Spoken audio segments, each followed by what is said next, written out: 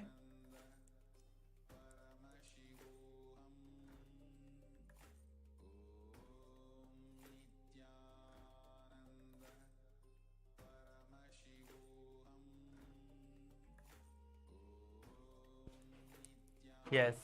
Now you're going to be projecting the image so you guys can see what was the alphabet that was projected. The alphabet that was projected was K. So you all can see now. Yes, that's great. So whoever manifested the power, you're already manifesting it. Whoever saw the color or the letter, you're already manifesting the power. And those of you who feel that you have not yet manifested it for whatever reasons, you might feel, okay, I am maybe not, my third eye is not awakened, or I'm not manifested, or I'm not initiated.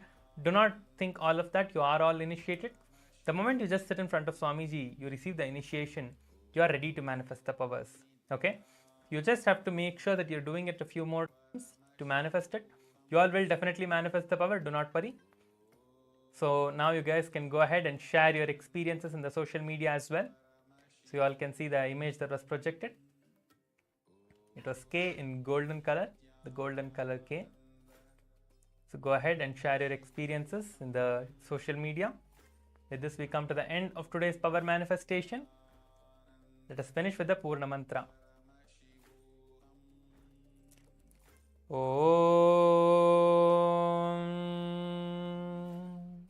Purnamada Purnamidam Purnat Purnamudachyate Purnasya Purnamadhaya Purnameva Vashishyate.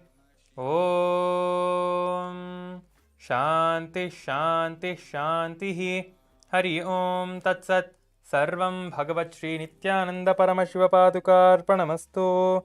Om Nithyanandam.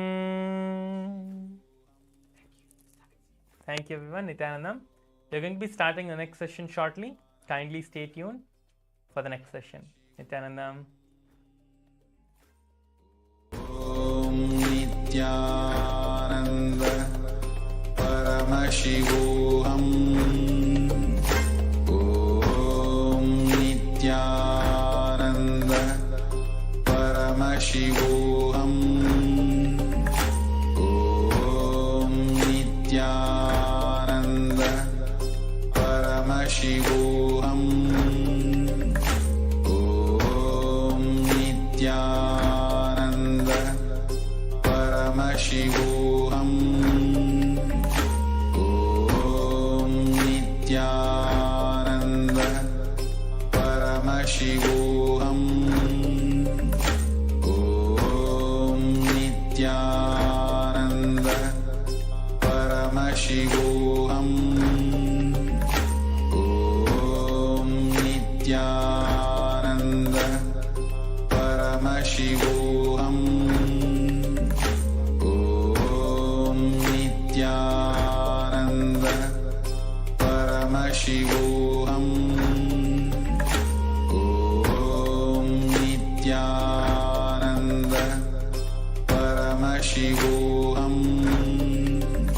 Om Nithyananda Paramashivoham. Om Nithyananda Paramashivoham.